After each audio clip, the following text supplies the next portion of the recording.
Students last time हम लोग यहाँ तक पहुँचे थे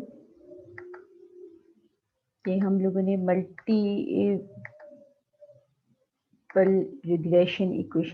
रिग्रेशन शुरू की थी और हमने किया ये था कि उसके लिए लाइन एस्टिमेट की थी, जिसके लिए हमने ये सारा प्रोसीजर फॉलो किया था। हमारे पास वेरिएबल था y, जिसको CO2 प्रोडक्ट था।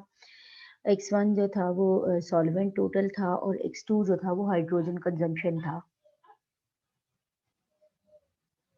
और हमारा पर्पस क्या था? हमारा पर्पस था represent performance of a chemical process as a function of several controllable process variable. तो ये केमिकल प्रोसेस का आप जो है वो उसकी परफॉर्मेंस चेक करना चाह रहे थे, ठीक है।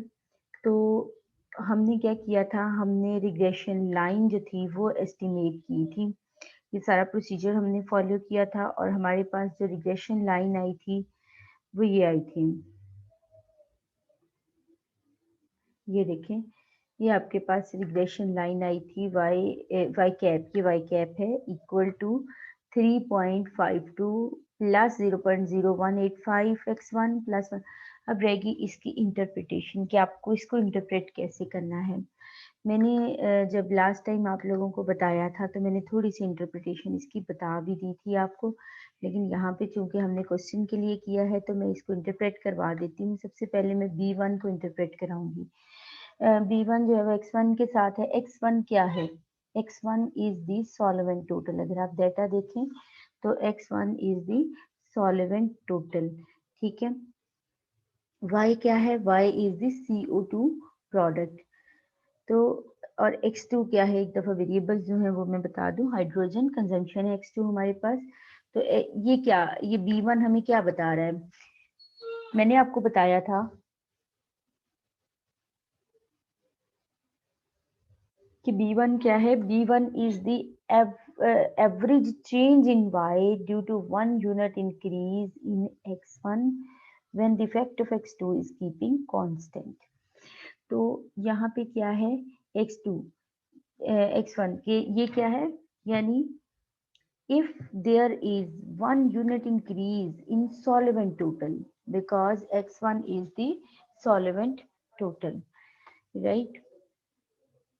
Then there will be an increase of 0.0185 units in CO2 product when the effect of hydrogen consumption is keeping constant। ठीक है कि अगर सॉल्वेंट टोटल में 1 यूनिट इंक्रीज करते हैं तो जो CO2 प्रोडक्ट यानी Y जो है उसमें 0.0185 यूनिट्स इंक्रीज हो जाएंगे। इंक्रीज इसलिए because there is a plus sign. Increase हो जाएंगे when the effect of hydrogen consumption is keeping constant. उसके बाद आप लोगों के पास है B2। ये हमें क्या बताता है? B2 is the average change in Y due to 1 unit increase in X2 when the effect of X1 is keeping constant. यानी हमारे पास x2 क्या है? x2 is the hydrogen consumption, x1 is the solvent total, y is the CO2 product. So if there is an increase, there is a 1 unit increase in hydrogen consumption, the CO2 there will be an increase of 1.31 units in CO2 product when the effect of solvent total is keeping constant। यानी अगर hydrogen consumption में 1 unit increase होता है, increase करते हैं हम, तो जो CO2 प्रोडक्ट यानी Y है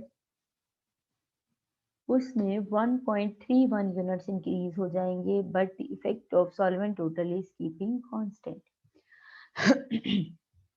अब बारी आती है हमारे पास V नॉट की। V नॉट क्या है? V not is the average value of Y when x1 and x2 both are equal to 0। अगर x1 और x2 दोनों 0 होते हैं, x2 दोनों 0 होते हैं इन केस, ठीक है, then this will be the average value of y, right? तो ये आप लोगों के पास इसकी इंटरप्रिटेशन थी। नेक्स्ट हमने क्या करना है, हमने इन्फेरेंस ड्रॉ करना है for multiple linear regression. Inference for multiple linear regression. ठीक है, हमने इन्फ्रेंस ड्रॉ करना है मल्टीपल लीनियर रिग्रेशन। इसमें हम इसके पार्शियल कोफिशिएंट्स के लिए भी करेंगे और मल्टीपल कोफिशिएंट्स के लिए भी करेंगे, वो मैं आपसे डिस्कस करती हूँ। लेकिन इन्फ्रेंस और हम कॉन्फिडेंस इंटरवल्स भी कैलकुलेट करेंगे। लेकिन इन्फ्रेंस ड्रॉ करने के लिए कुछ प्री रिक्विजिट्स हैं जो हमें पूरी करनी है। वो क्या है कि हमें स्टैंडर्ड एरर्स कैलकुलेट करने हैं। हमने पहले भी स्टैंडर्ड एरर्स कैलकुलेट किए हैं। आपको याद हो कि हमने SE कैलकुलेट किया था, स्टैंडर्ड एरर ऑफ एस्टिमेट या स्टैंडर्ड डेविएशन ऑफ रिग्रेशन इसे कहते हैं। SE is the sum of EI square, ठीक है, sum of EI square divided by n-3। पहले n-2 था ना, अब चूंकि मल्टीपल रिग्रेशन है तो n-3 आएगा।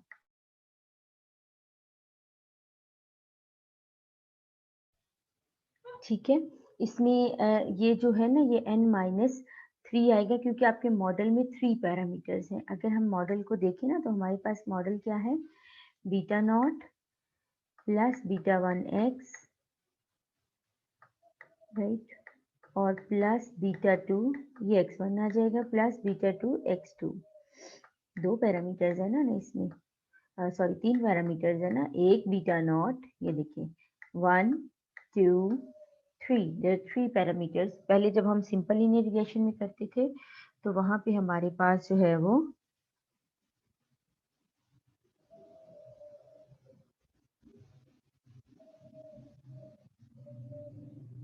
हमारे पास जो है वो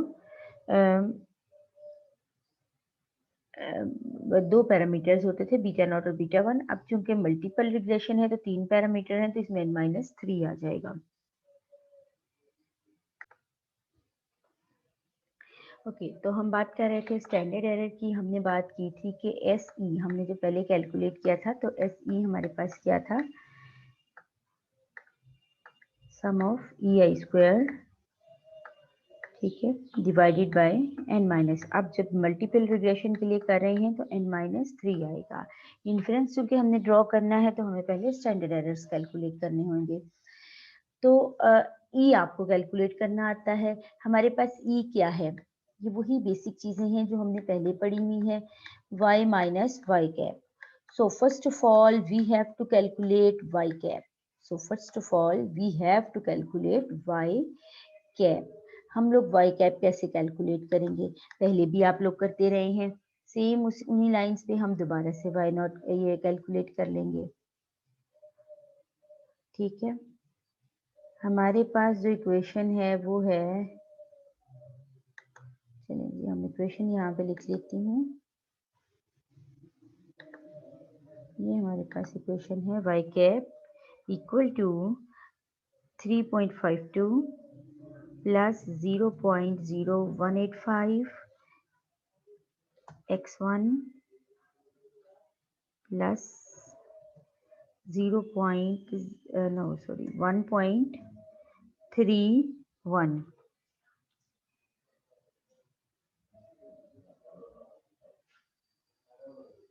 ठीक है, 1.31 x2। This is the equation. So students,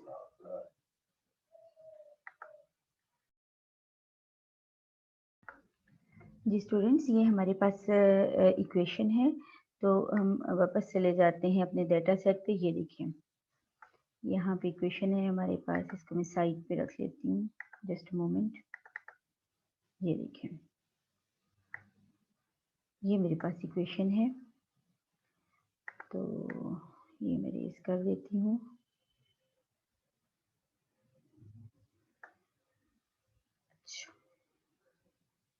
ये देखिए आप, ये देखिए ये x1 की वैल्यू है, ये x2 की वैल्यू है। आपने क्या करना है, आपने एक कॉलम बना लेना है यहाँ पे, उसमें आपने 0.0185 x1 और 1.31 x2, ठीक है। तो x1 में आपने इसकी वैल्यू पुट कर देनी है, पहली वैल्यू कैलकुलेट करने के लिए x2 में 2.06 पुट कर देना है आप लोगों ने, ठीक है। और साथ में ये आप लोगों के पास, तो ये y कैप आप लोग कैलकुलेट कर रहे हैं एक्चुअली, ये यहाँ पे आपके पास y कैप का कॉलम आ जाएगा। तो y कैप कैलकुलेट करेंगे आप लोग, ये सारी वैल्यूज, फिर दूसरे में दूसरी x की वैल्यू और ये वाली भी वैल्यू, x2 की भी दूसरी वैल्यू, इसी तरह तीसरी, इसी तरह ये सारा कॉलम आ जाएगा। फिर नेक्स्ट कॉलम आप लोग बनाएंगे जिसमें आप लोग y माइनस वाई कैप यानी ई आई कैलकुलेट करेंगे, y माइनस वाई कैप यानी जिसे आप ई आई बोलते हो, ठीक है। एक कॉलम वो हो जाएगा। फिर नेक्स्ट कॉलम आपको क्या रिक्वायर्ड है, you need x e i square. So आप हर वैल्यू को स्क्वायर करते जाओगे जो ई आई ने कैलकुलेट की, पहली का स्क्वायर, दूसरी का स्क्वायर, तीसरी का square and up to so on. तो ये आप लोगों के पास जो है ये कॉलम आ जाएगा। आप इसको सम करोगे, this would be sum of e i square, ठीक है।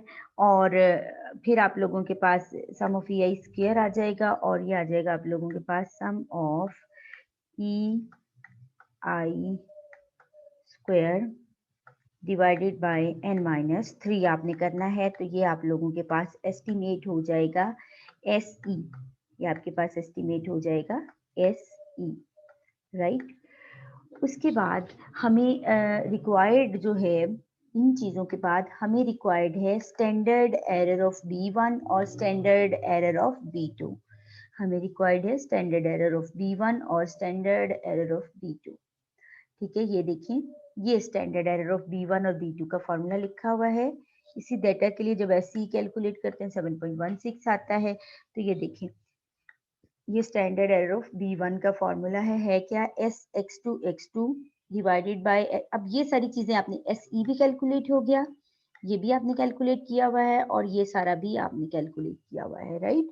आप यहाँ पुट करोगे तो स्टैंडर्ड एरर ऑफ B1 आ जाएगा।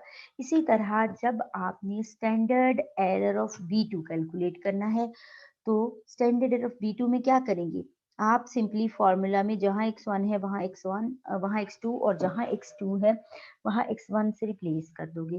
तो इसमें रिप्लेसमेंट कहाँ आएगी, इसका डिनोमिनेटर सेम रहेगा और न्यूमिनेटर सिर्फ चेंज हो जाएगा, क्योंकि देखो ना ये तो मल्टीप्लीकेशन है, इनको डिनोमिनेटर को चेंज भी कर दोगे तो कोई फर्क नहीं पड़ेगा।